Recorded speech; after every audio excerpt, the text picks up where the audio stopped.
Hello, everybody, and welcome to our live studio show here on MXGPTV.com with me, Paul Malin, and Lisa Leyland. It's round 9 of the FIA Motocross World Championship. We're at Ernee for the MXGP of France. And coming up on our studio show today, we have from Red Bull KTM Factory Racing in the MX2 category, Sacha Coenen, Ruben Fernandez from Honda HRC, and the team manager for Nissan Husqvarna Factory Racing, Rasmus JORGENSEN. But before we meet our guests, Lisa Leyland, here we are. We had a weekend off. Did you enjoy it? Yep. Regrouped. I needed to. I think we all did because we've got a busy time coming up, haven't we? You reckon? Triple header. Belgium, header. Germany next week? Yeah.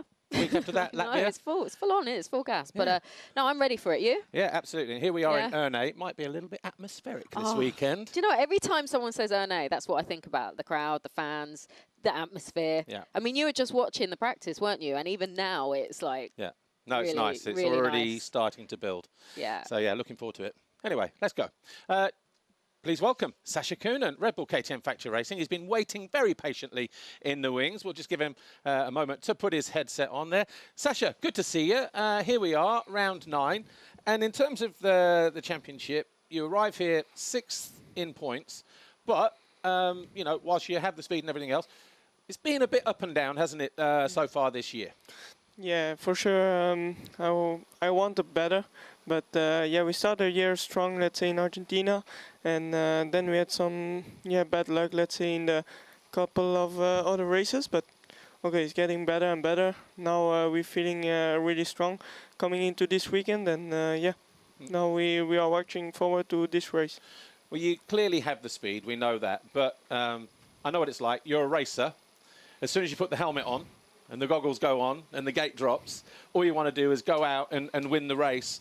But, you know, in that instance, as soon as that gate drops, it's just go, isn't it? Just drop the clutch, drop the gas, and just go and see what happens. So I guess sometimes as a rider, we can make mistakes because of that, but at the same time, it's all we know, and you don't know until you try, do you? You push those limits sometimes, but it's good to do that because then you learn from that. Yeah, we are learning from, let's say all the crashes, but...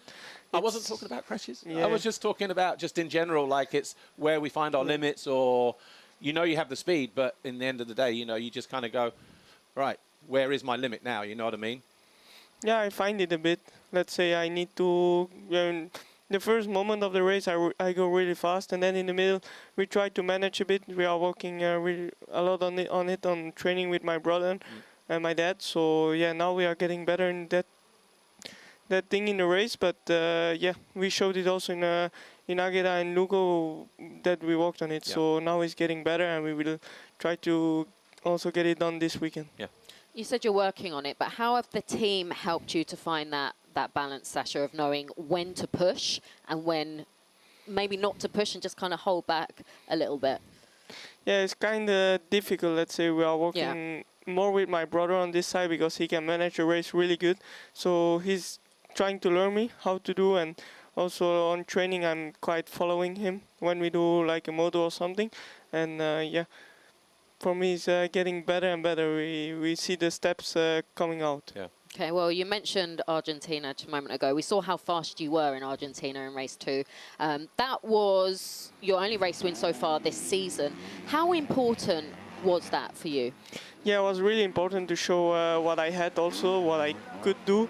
Yeah, I showed a really good speed, and I show I could be in front every race and every GP. But yeah, I'm happy that I could show this, and I was also on the podium on the first race. It's not too bad. It's quite good. And yeah, now we try to be on the podium every weekend. Did you like the track there? Because when I arrived on Wednesday or Thursday, I was like, wow, I wasn't expecting this. Looking at it and riding it, racing it, 2 completely different things. How was it? Because you had the opportunity on Saturday where it was really dry, and then there was some rain in the evening and it was a little bit sticky, but for the racing it was still okay. Was it a nice track to ride? Me, I loved it. It was really nice. The layout, all the jumps, the fans, everything was incredible, let's say. Yeah, even to ride was really technical, second moto, especially after the rain. So, no, me, I loved it, let's say. Well, obviously you got on the podium there in Argentina. Lugo, 2 weekends ago, was your first podium since then, so your second podium of the season. we've had one weekend off. Have you had the chance to reset the mind a little bit? And from here in France, are we going to see Sacha Coenen from round 1 Argentina all over again? Maybe. Could be. You hope. Yes. Okay, well, you had a team change in the off-season. You're now with the Ducati Racing Red Bull KTM team. How has that change been for you? Because are you now living in Rome? I mean, I guess there's quite a few changes in the off-season. Yeah, I went to live in Rome. Was really nice because the weather is a bit better there. And Better than Belgium? Yeah. Really? For the moment, yes. No, we are really happy because Ducati is like a family. It went, when we went there since the first day, it was really nice. We are feeling all good together. So, no, it's really nice, and we work really hard together. So, yeah. I love it. Yeah. And you mentioned Lucas, your brother. He seems like he's really adapting well to the 450. Do you prefer it now that you're in different classes, not directly competing? You mentioned he's helping you with a few things. Do you feel like maybe you can support one another a little bit more that you're not competing? Yeah, it's a bit more easy that, let's say, you ride 450 because he can tell me other things, other lines, and yeah, we help each other every day on training in everything, let's say, and no, he's also good. Now I have one place less than last year because he was really fast, and still now, so yeah.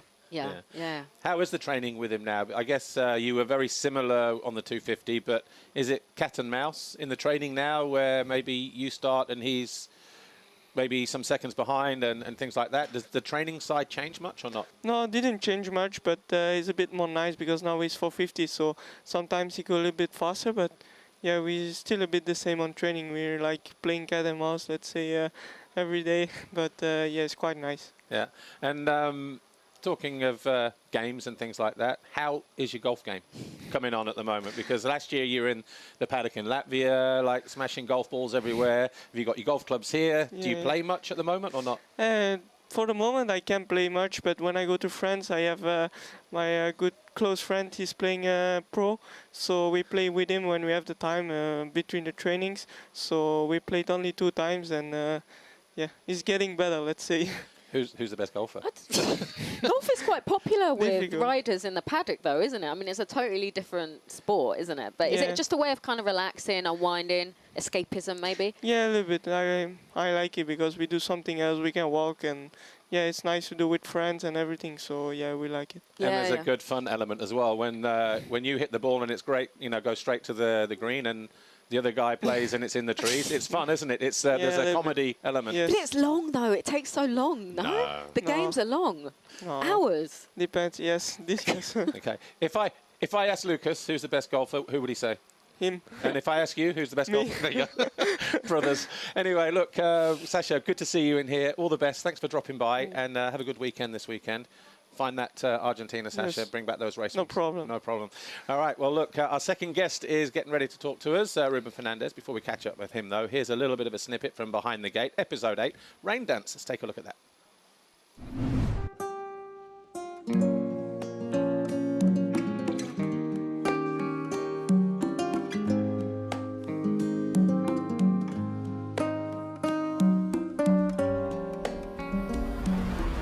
The MXGP of Portugal was once again held at Águeda, an historic racetrack which hosted its first World Championship motocross event 40 years ago. And Saturday morning, the track was shaping up nicely. It was pretty fast, but the riders were really enjoying their time practice session.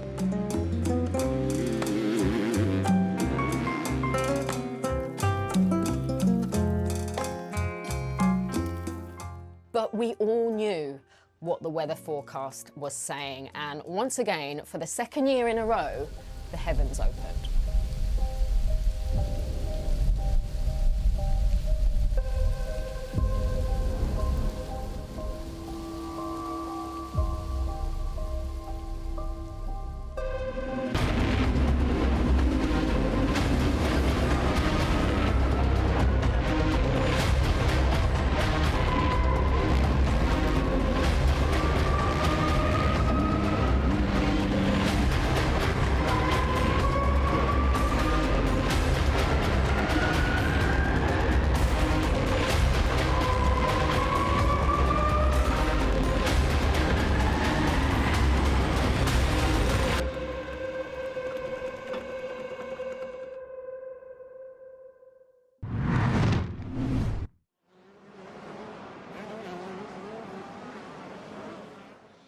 Hello, everybody. Welcome back to part 2 of our live studio show here on MXGPTV.com with me, Paul Malin, and Lisa Leyland. Our second guest joins us now from Honda HRC, Ruben Fernandez. Ruben, before we start, Kenny Day walks into Honda Hospitality, walks up to the bar, looks across to Ruben Fernandez, says, "Hey, you want a podium?" He said, "Sure, boss. Make mine a double." Sure. The last 2 rounds, you've been on the podium back-to-back. You must be feeling pretty good at the moment. Yeah, definitely, especially because it was at home soil pretty much. Portugal is like a home GP for me as well, so, you know, I live pretty close. So both weekends in a row, very close from home, especially that second one on Galicia in Lugo. All my family came over, my brothers, all my brothers, my sister, many of my friends. So it was very nice feeling. It was emotional to have them all around. Unfortunately, the weather was not so good. Really? Yeah. I didn't notice.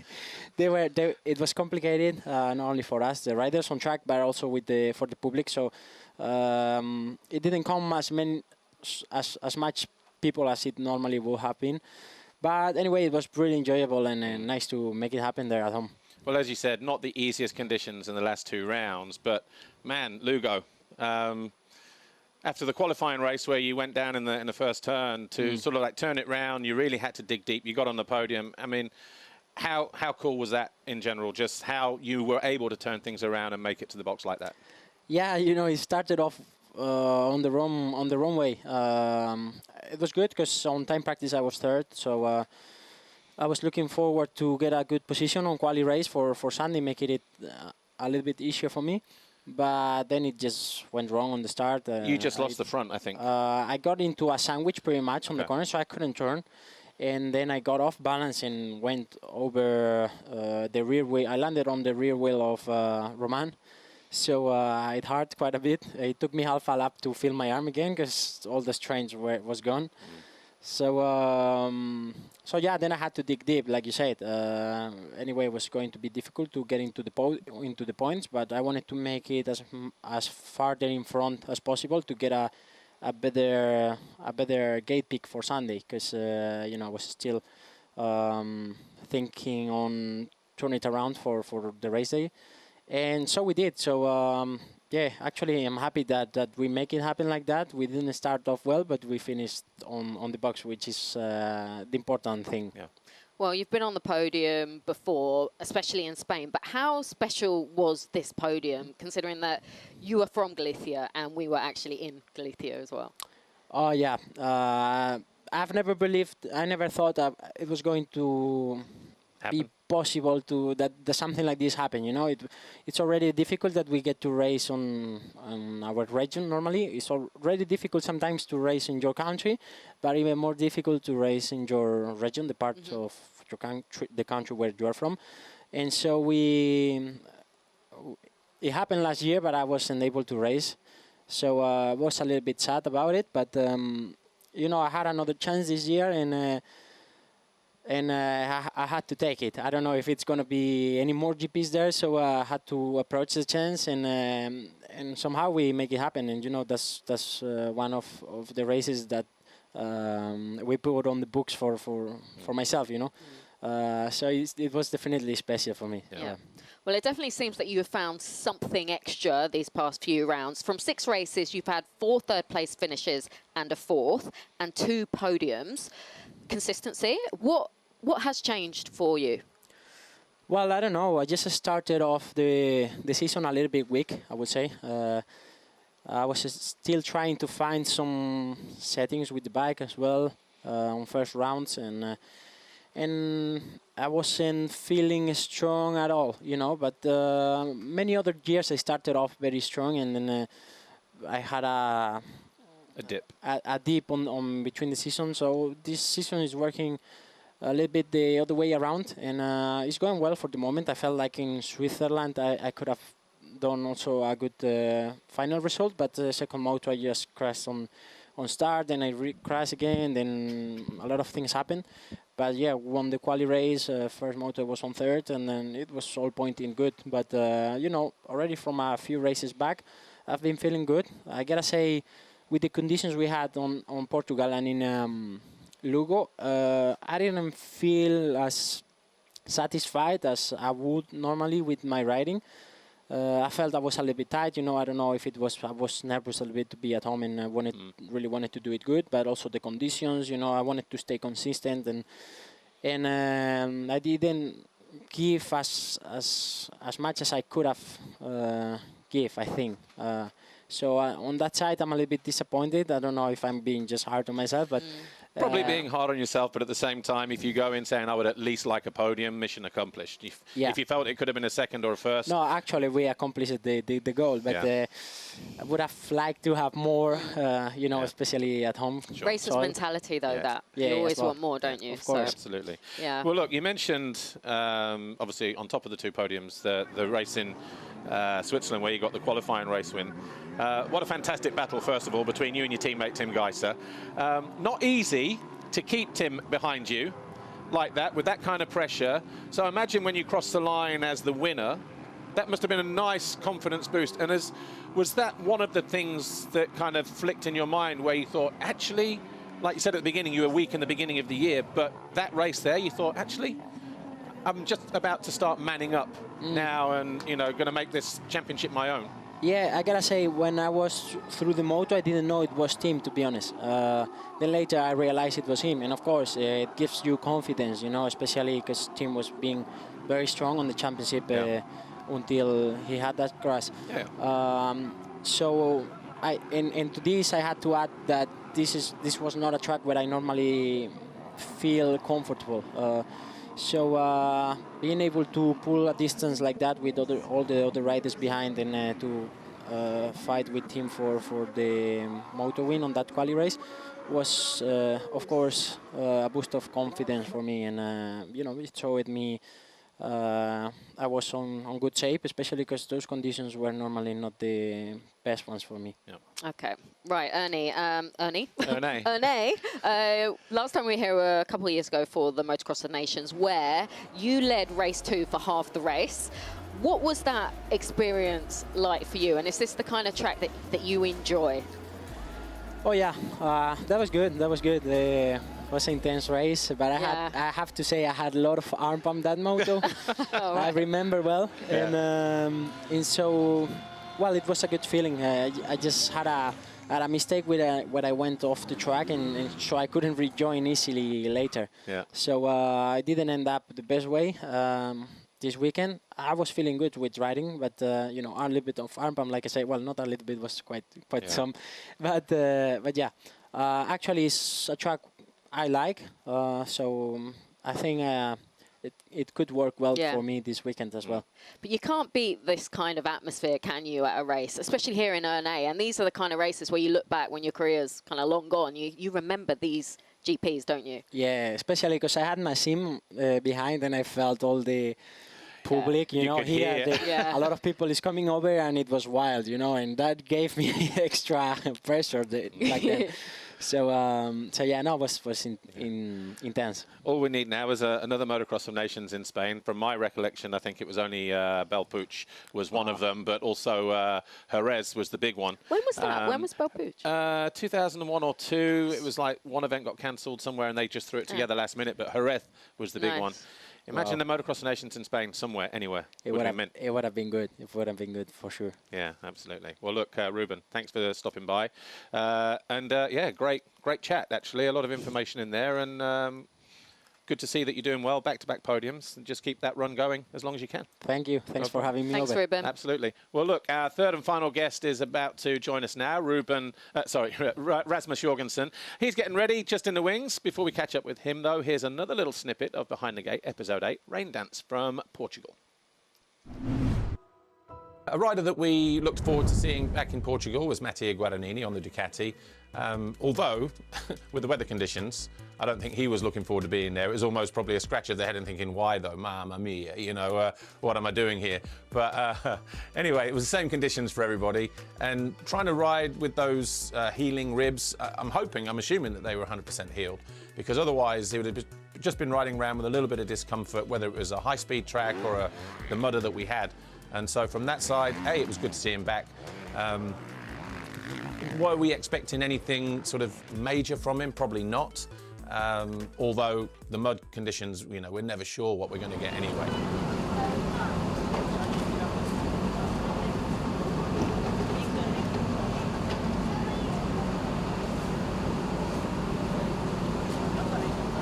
Yeah, I was really surprised about myself in the first few races. Of course, as I said, I didn't have so much training and so much preparation. I was feeling good on the bike. I start again to really feel myself on the bike, but I didn't want to make anything crazy. I just wanted to build up the season, and I went in Sardinia for some training before the GP there in Riola, and I had like a really small crash, stupid one, and when I was crashing, I say like, yeah, I lost the fast lap, and then when I was on the ground, I say like, maybe I'm gonna lose a few GP. It's a different story here. Actually, I broke 6 ribs. It's better than expected in the end. I'm back already after 1 month, and I'm feeling quite good at the moment. So didn't lose so much, but of course it stopped like the progress of being on a podium position. That was the goal after the first 3 races. I think it's like a bit of a team project, that podium, so I feel a bit part of it anyway,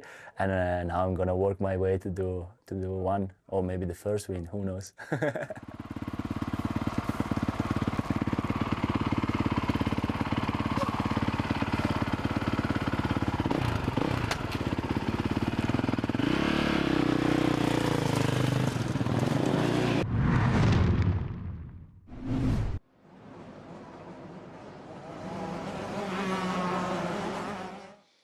Hello everybody, welcome back to the final part of our live studio show here on MXGPTV.com with me, Paul Malin, and Lisa Leyland. Rasmus Jorgensen joins us now from the Stan Husqvarna Factory Racing. Rasmus, good to see you, as always. Here we are, approaching the halfway stage in the championship, and I guess in many ways for Stan Husqvarna, it's a little bit like deja vu. Kai arrives with the championship leader's red plate, although same time last year after 8 rounds, the points gap was a little higher than it is this year, just 15 now. So from that side, nice to be leading, but more work to do, potentially? Yeah, it's such a long time till we are in Australia, you know. So Yeah. it's actually, I feel like it's difficult to think so far ahead at the moment. We're trying to just focus on one race at a time, like we did last year.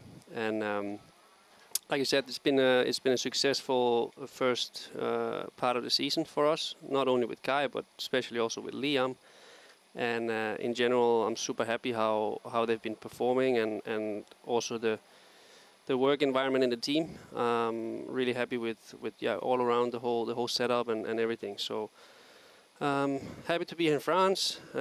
Big triple header coming up, and no, I'm excited.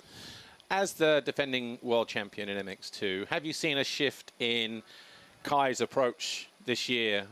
Because experience and maturity, another year older, that can account for a lot, can't it, in terms of how he goes racing, maybe knowing when to push, when not to, as opposed to last year when you're chasing that first championship. So has there been a shift? Have you seen it?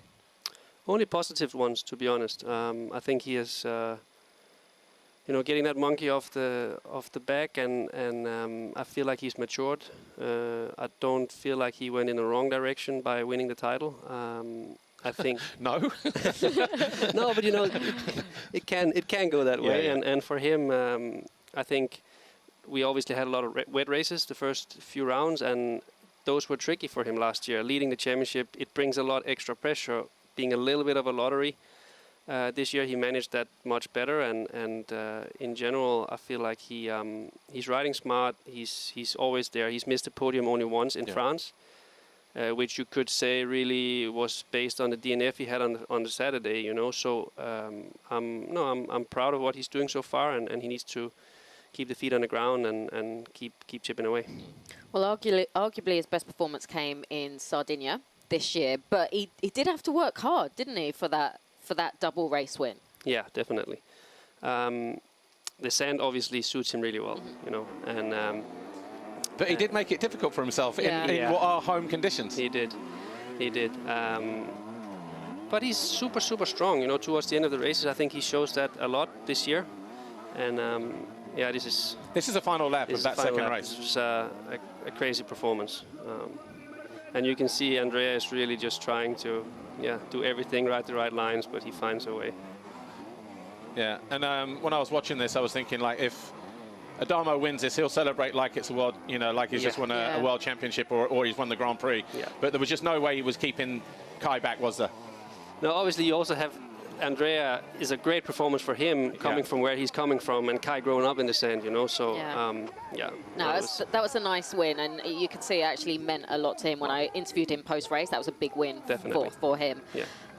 But you did mention that he's only been off the podium once, which was France.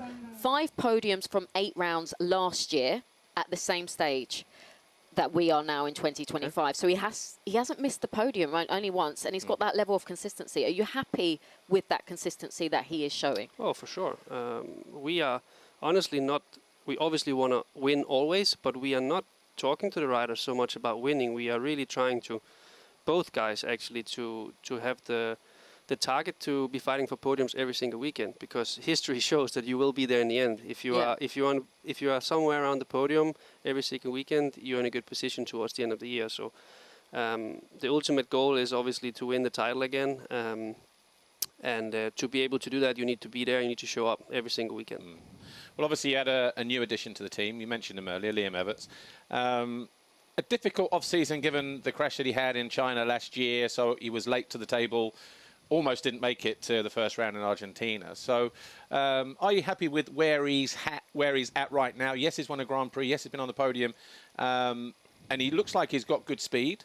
But is there still something just missing a little bit? Or is he at 100% now? And is it kind of at the point where there are no excuses now? Where do you sit with that? Yeah, it's a little bit in between it all. I think, like you said, we were not going to Argentina, basically. You know, we sent the bikes, but really 2 weeks before he started riding properly, you know. So with the first few rounds being without expectations, also without a lot of pressure, he was doing extremely well, like really, really surprisingly well after that injury and everything. So extremely impressive. And then he's had some up and downs, you know, and he's an animal with his work ethic, with everything. So he's such a great athlete, and we're extremely happy to have him in the team. He seems happy as well, and I'm last round he was the same points as third, you know. So he's I think being in that top 5, he should be extremely happy right now. Looking back at last year, you know, the end of last year. But it's difficult when you have won a GP already, and which maybe would have only been realistic towards the end of the season. So he needs to stay calm, and I'm sure it will come with his work and just try and be consistent. Yeah. Well, you just touched upon it there, Rasmus, but despite his pre-season issues, Liam still managed to win in Koza round 2, where you had both riders on the box, and he was second in Switzerland. Where do you go from here? What's next? What's the plan for him? The plan is like Kai, to try and be on the podium every single weekend, you know, and